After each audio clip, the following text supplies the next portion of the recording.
بونجور، مرحبا بكم في هذا الفيديو جديد اللي غادي نخصصها الموديول ايفالياسيون مجزوءات التقويم. اذا في اطار هاد السلسله ديال الفيديوهات اللي كنخصصها للديداكتيك، سبق اننا شفنا مجزوءات التخطيط وانواع التخطيط ومفهوم التخطيط ولماذا التخطيط. في اطار التخطيط شفنا مجزوءة أو درس ديال إعداد وصياغة الجدادة اللي هي كتعتبر يعني في إطار التخطيط، تدخل ضمن مجزوءات التخطيط. في هذا الفيديو جو vous propose de voir un module d'évaluation. كنقترح لكم تشوفوا مجزوءات التقويم. إذن أولا التقويم، اش كنقصدو بالتقويم؟ تنقولو التقويم أو ماشي التقييم. التقويم نقول نقوم الشيء، نقوم الشيء يعني أننا نقوم اعوجاج الشيء، ومنها نقول تقويم الأسنان، تقويم الشيء، نقوم الاعوجاج. لما نقول نقوم، هذا يحيلنا على اعوجاج ما يجب أن نقومه ونصححه. إذن من هنا نستشف أن مفهوم التقويم أو هدف التقويم ووظيفة التقويم الأولى هي التصحاح، هي التصحاح.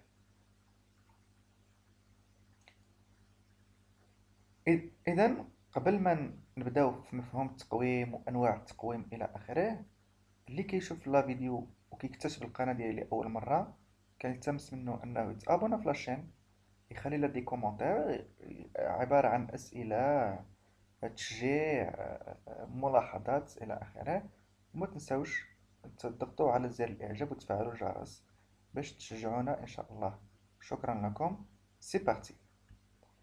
Alors l'évaluation, on dénombre trois sortes d'évaluation qui correspondent à trois moments différents de l'apprentissage. إذا قلنا التقويم هناك ثلاثة أنواع من التقويم، وكل نوع من التقويم يجرى في لحظة من اللحظات. وهنا نتكلم عن اللحظة ديال العملية التعليمية التعلمية، بمعنى آخر أثناء العملية التعليمية التعلمية أو أثناء مراحل ديال الدرس، مراحل العملية التعليمية التعلمية، كل لحظة يقابلها تقويم ما. مثلا لدينا l'évaluation diagnostique اللي هو التقويم التشخيصي. التقويم التشخيصي il correspond à l'évaluation bilan effectuée avant la formation. إذا التقويم التشخيصي هو التقويم اللي كنديروه، الذي يجرى قبل بداية التكوين، قبل بداية الدرس، قبل بداية الدورة، قبل بداية لا سيكونس. إذا يكون في البداية.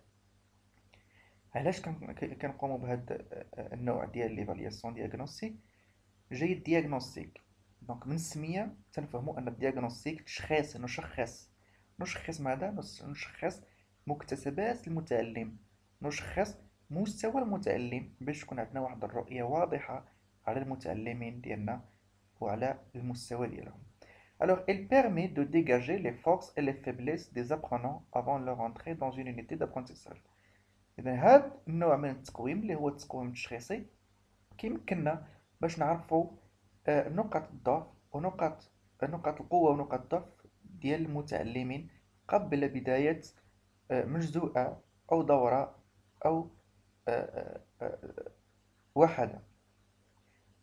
وككل سنة دائما في بداية السنة، هذا شيء ضروري جدا، نقوم بإجراء تقويم تشخيصي اللي من بعده كيجي المعالجة. مثلا عندك المستوى الثالثة إعدادي، تقوم بتقويم تشخيصي الذي يتم أو يقوم باختبار التلاميذ في المكتسبات السابقة، بمعنى كتختبرهم في ما رأوه ودرسوه خلال السنة الثانية إعدادي والأولى إعدادي، باش كتشوف أشنو جايبين معاهم للثالثة إعدادي. من بعد كتقوم بمعالجة بعض الاختلالات والدعم قبل بداية المقرر الدراسي. فإلا خدينا بعين الاعتبار هذه السنة، كانت مدة التقويم التشخيصي والمعالجة مدة تقريبا شهرين. المدة ديال التقويم التشخيصي. النوع الثاني من التقويم ليفالياسيون فورماتيف، التقويم التكويني أو التقويم البنائي، نسميه التقويم التكويني أو التقويم البنائي. Cette forme d'évaluation se fait en cours d'apprentissage. إذا من اسمه يتضح أنه تقويم بنائي، يعني نقوم به من أجل بناء تعلمات، من أجل تكوين المتعلم. هذا النوع من التقويم نقوم به خلال الدرس، ويتجلى في ماذا؟ في طرح الأسئلة. وانت كتشرح الدرس كتطرح أسئلة على التلاميذ باش كتشوف واش راهم غاديين معاك، واش فاهمين ولا ما فاهمينش. إلا ما كانوش فاهمين كتعاود الشرح. إذا هنا تقويم يعني كتقوم المتعلمين، وكتقوم العملية وكتقيم العملية التعليمية التعلمية. Alors, c'est une aide pour l'apprenant car elle peut remédier à ses lacunes et à ses erreurs peu après leur apparition et avant qu'elles ne se fossilisent. إذا هو كتعتبر مساعدة للمتعلم، لأن من خلالها كتعالج الاختلالات أو كتعالج النواقص قبل من أنها تكبر. بمعنى كتشرح الدرس وكتسول في أي لحظة كيبان لك هناك اختلال ما، يعني التلاميذ ما فهموش واحد الحاجة، ما استوعبوش واحد الحاجة، كتولي تشرح. يعني من خلال هذه الأسئلة اللي هي بمثابة التقويم كتفهم، أو لا كتكون عندك واحد الرؤية على مستوى استيعاب الدرس من طرف المتعلمين. إذا suite à l'évaluation on procède à l'analyse et à l'explication des erreurs. إذا ملي كيظهروا لك كاين دي زيغور وكاين دي لاكين، كتباشر الشرح ديالهم خلال الدرس، خلال الحصة. Ainsi l'échec n'est pas irrémédiable et la progression est possible. النوع الثالث من التقويم هو التقويم النهائي، l'évaluation sommative. التقويم النهائي il permet de vérifier les acquis des apprenants et de décider du passage en an dans la classe ou dans le niveau supérieur de l'obtention d'un diplôme. إذا التقويم النهائي هو عبارة عن فروض المراقبة المستمرة وفروض نهاية الدورة، اللي هو تيمكنك أنك تفيريفيي المكتسبات ديال التلاميذ، أشنو اكتسبوا، يعني الدرس اللي درتي معاهم شنو اكتسبوا، شنو فهموا، شنو عندهم. إلى أي حد التلاميذ متمكنين، باش كتعرف كل نيفو ديال كل واحد، من أجل أنك تقرر، ماشي غير انت بوحدك ولكن كمنظومة تقرر في نجاح التلاميذ من عدمه. بمعنى هذا التلميذ مزيان، راه فاهم مزيان، عنده دروس ديالو مزيان، راجع ضابط، يعني كيجيب نقطة مزيانة كتمكنو أنه يمر للمستوى الموالي. هذا التلميذ ما فاهمش الدرس، ما ضابطش، يعني هذا الدرس والآخر والآخر والمادة والأخرى والأخرى، إذا ما كيستحقش يمر للقسم الموالي. إذا هو تقويم نهائي اللي من خلاله كتعطي واحد لا نوت، اللي هاد لا نوت كتمكننا من النجاح أو الرسوب. إذا cette forme d'évaluation qui porte sur une longue période se fait en fin d'apprentissage. Elle est tournée vers le passé et ne s'intéresse qu'aux résultats. إذا هاد النوع من التقويم هو تيكون من بعد العملية التعليمية التعلمية، بمعنى حتى كنساليو سيكونس أو لا دو سيكونس أو لا تخوا سيكونس عاد تنقومو بإنجاز الفرض. وهذا التقويم سانتيريس كما قلنا أو ريزولتا، كيهتم بالريزولتا، يعني بالنتيجة. كنقوم من أجل إعطاء نقطة، باش هاد النقطة من خلالها غتمكنو من النجاح أو الرسوب. يعني أهميته أكثر، ترتكز على النقطة أكثر مما هو المعالجة، ليس كالتقويم البنائي والتقويم التشخيصي. التقويم التشخيصي بالضرورة كتاخد فكرة على مستوى المتعلمين على شنو النواقص وشنو هما نقاط القوة، من أجل أنك تدعم نقاط القوة، ومن أجل أنك تعالج نقاط الضعف. التقويم البنائي نفس الشيء ولكن تكون خلال الدرس، ولكن التقويم النهائي تيهتم أكثر للنتيجة، يعني باش كتعطي نتيجة وكتعطي لكل متعلم اش كيستحق. النوع الرابع من التقويم والأخير هو Évaluation certificative. Évaluation certificative هو l'évaluation sommative، sauf que هاد l'évaluation certificative تنعطيو من خلالو c'est une évaluation à travers laquelle on attribue un certificat. هو امتحان إجهادي بحال النهائي، بحال التقويم النهائي يعني l'évaluation sommative، مي تتعطى من خلالو شهادة، يعني شهادة الابتدائية السادس، شهادة الإعدادي الثالثة إعدادي التاسعة، شهادة ديال الأولى بكالوريا يعني السيزيام. هنا كنهضرو على الأقسام الإجهادية لي كلاس سيرتيفيكاتيف، الامتحانات الإجهادية. إذا الامتحانات الإجهادية هي c'est une évaluation certificative. L'évaluation formative شنو قلنا vise à guider l'apprenant dans son apprentissage، كتهدف إلى توجيه المتعلم خلال العملية ديال خلال التعلمات ديالو à situer ses difficultés pour l'aider. دونك كتعالج الصعوبات في حينها et lui donner les moyens pour lui permettre de progresser dans son apprentissage. Elle est orientée vers une aide pédagogique immédiate auprès de l'apprenant et elle est liée au jugement continu pour apporter un enseignement correctif et efficace. Donc, c'est une aide pédagogique هي مساعدة بيداغوجية immédiate يعني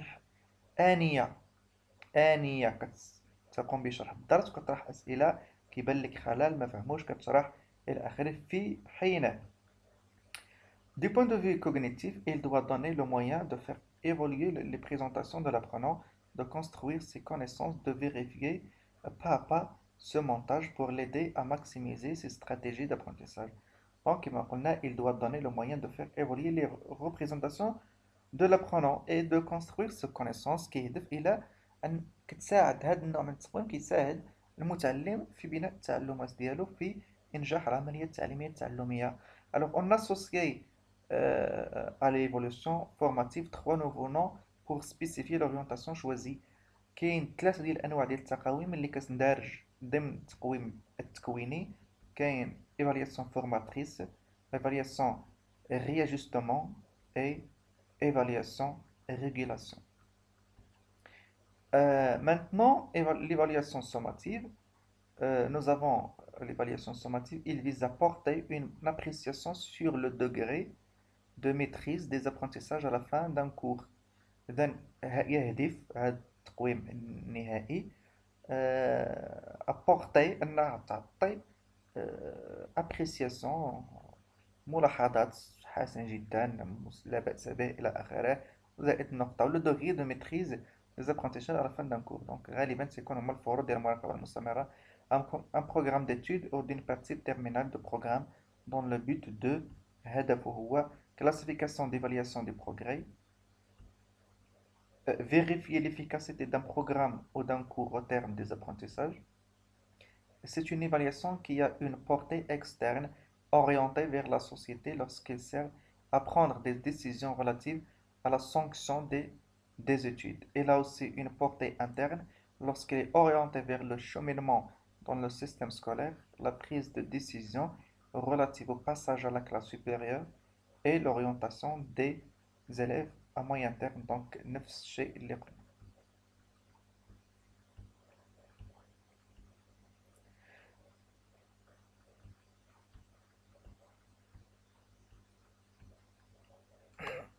Alors, les fonctions de l'évaluation, ما هي وظائف التقويم. Les fonctions de l'évaluation diffèrent selon les moments. On peut distinguer إذن وظائف التقويم كتختلف على حسب كل لحظة. On peut distinguer la fonction prédictive qui permet d'orienter les apprenants dans des groupes de niveau. واحد التقويم تنبؤي هو التقويم التشخيصي، يمكن نسميوه التقويم التنبؤي، عنده وظيفة تنبؤية كتنبأ بمستوى ديال التلاميذ، يمكنك انك ممكن تكلاسيهم على حسب النيفو. يعني في بداية ديال السنة كما قلنا كنديرو هاد النوع ديال التقويم، التقويم التشخيصي التنبؤي. La fonction pédagogique permet de vérifier la progression des apprenants et ou d'examiner les difficultés d'assimilation auxquelles ils peuvent être confrontés pour, au besoin, clarifier certains points. هذا تقويم البنائي التكويني اللي هو عنده هاد لا فونكسيون اللي كيمكنك انك تفيريفيي لا بروغريسيون، يعني التطور ديال المستوى ديال التلاميذ ومدى استيعابهم للدرس. كذلك la fonction sociale renvoie à la remise de diplôme à la suite d'une formation. هذه الوظيفة اللي هي مرتبطة بالتقويم النهائي والتقويم الإشهادي اللي من خلالها كتسمى وظيفة اجتماعية اللي من خلالها كيتعطى الدبلوم للمتعلمين. Alors, fonction de l'évaluation, nous avons avant l'action de formation، يعني قبل بداية المرحلة ديال التعليمية التعلمية، عندنا évaluation diagnostic اللي كنسميوها pronostic أو لا prédictive تنبؤي تشخيصي. La fonction ديالو orienté adapté. Donc la fonction ديالو توجيهي تكييفي centré sur le producteur et ses caractéristiques. تكون كتركز أكثر على المتعلم ومميزات ديالو. Alors pendant l'action de formation، خلال العملية التعليمية التعلمية، عندنا évaluation formative تكويني بنائي progressive. La fonction ديالو réguler faciliter réguler تعالج et faciliter l'apprentissage وتسهيل العملية التعليمية. Alors centré هاد l'évaluation كتكون مركزة أكثر على لي بروسيسوس، يعني العملية التعليمية التعلمية من خلال الشرح، من خلال إعادة الشرح إلى آخره، حتى يتمكن المتعلم من استيعاب الدرس. Après l'action de formation، يعني خلال أو بعد نهاية العملية التعليمية التعلمية، يعني بعد نهاية الدرس أو نهاية الوحدة أو المجزوءة إلى آخره، كنديرو تقويم نهائي سوماتيف. أو نهاية السنة إلا كان قسم إشهادي بحال السادس ابتدائي والثالثة إعدادي كنديرو إيفالياسيون سيرتيفيكاتيف. لا فونكسيون ديالو هو فيريفيي و سيرتيفيي. فيريفيي كتفيريفيي لي زاكي، يعني كتفيريفي لي زاكي المكتسبات ديال كل تلميذ، مكتسباته فيما يخص الدروس اللي درتي معاه. و سيرتيفيي يعني كتعطي لو سيرتيفيكا للناس اللي يعني حصلوا على لا مويان. دونك هاد النوع ديال التقويم سونطخي سور لي برودوي، كيكون مركز اكثر على لي برودوي، يعني انتاج، ماذا انتج التلميذ، ماذا اعطاك، شنو عطاك، شنو رد لك كبضاعه اللي قريتيه اللي درستيه اشنو رد لك. دونك كتهتم اكثر يعني باوراق، اللي بغينا نقول اوراق التحرير والاجابات ديال التلاميذ. هذا هو ما يهم اكثر، هذا النوع من التقويم. Alors voilà, c'est la fin de cette vidéo. Je vous remercie de l'avoir suivi. Merci pour votre suivi, pour votre encouragement. N'oubliez pas de vous abonner à notre chaîne YouTube, de nous laisser un commentaire, de nous laisser un petit pouce bleu en haut et de partager la vidéo. Merci, à très bientôt.